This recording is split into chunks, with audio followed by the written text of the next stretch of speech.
Good afternoon, everyone, and thank you for being here today. The most powerful coalition of Latino legislators and former legislators in the state of California has joined forces to express their support today for Senator Barack Obama for the presidency of the United States of America.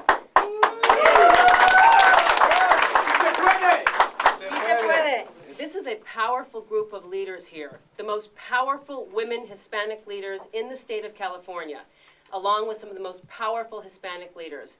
This is not just a campaign, this is a grassroots movement for change, and the leaders up here today are endorsing the senator for the presidency either because Richardson has dropped out of the race or because they've been in from the beginning and they know that when it comes to women's issues, when it comes to Latino issues, when it comes to issues of education and healthcare and immigration reform, particularly in the state of California where there are forefront issues, Senator Barack Obama is the only candidate for them and for us.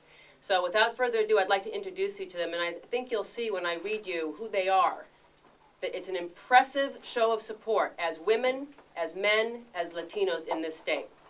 I am so proud to have endorsed Senator Barack Obama, and my endorsement has been there for about a year.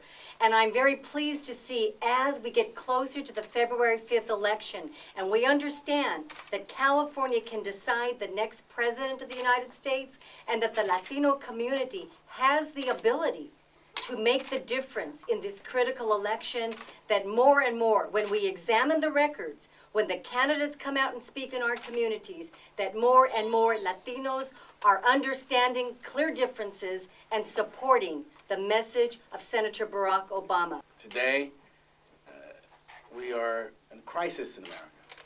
But the crisis that affects America is not a crisis of capacity. We have talented people. We have people who are competent. This is the richest nation, the most powerful nation in the history of humanity. We have great universities and educational systems, and we've developed great leaders in this country. We have many great people with great skills and great talent. Yet, the crisis that confronts us, why 46 million Americans are without health care, why homes are being foreclosed every week, why people are losing hope, why people no longer have the sense that their children will do better than they can, that is not a challenge of competency. It's a challenge of leadership. It's a challenge of finding the men and women who have a vision, who are willing to stand tall at the moment of crisis. You know, I did have a dream that it would be wonderful to have a Latino candidate, you know, make it to the presidency, but it was not so. But so I am here joining my former colleagues, Senator Romero, Cedillo, and Flores, to endorse Barack Obama for president. And actually for a very simple reason. He touched me. And I know that people are claiming that poetry inspires, but it's not a way to run government. Well, you know what? I am telling you, there's much to be said for a leader touching a personal chord in voters. It's something that you cannot measure. It can only be felt. And Barack Obama has touched me. And it also touches me that this is a young man of great political courage.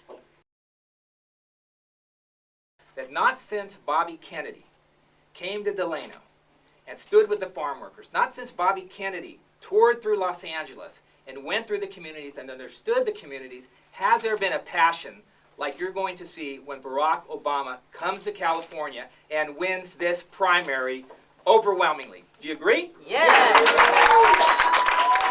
It's not about black or brown and the state of the country. It's about having a president that can unite our cities, a president that will unite our communities, a president that will stand with us no matter what, that is not waving his finger up in the air to see which way is the wind blowing. The wind is blowing in our direction at the community level.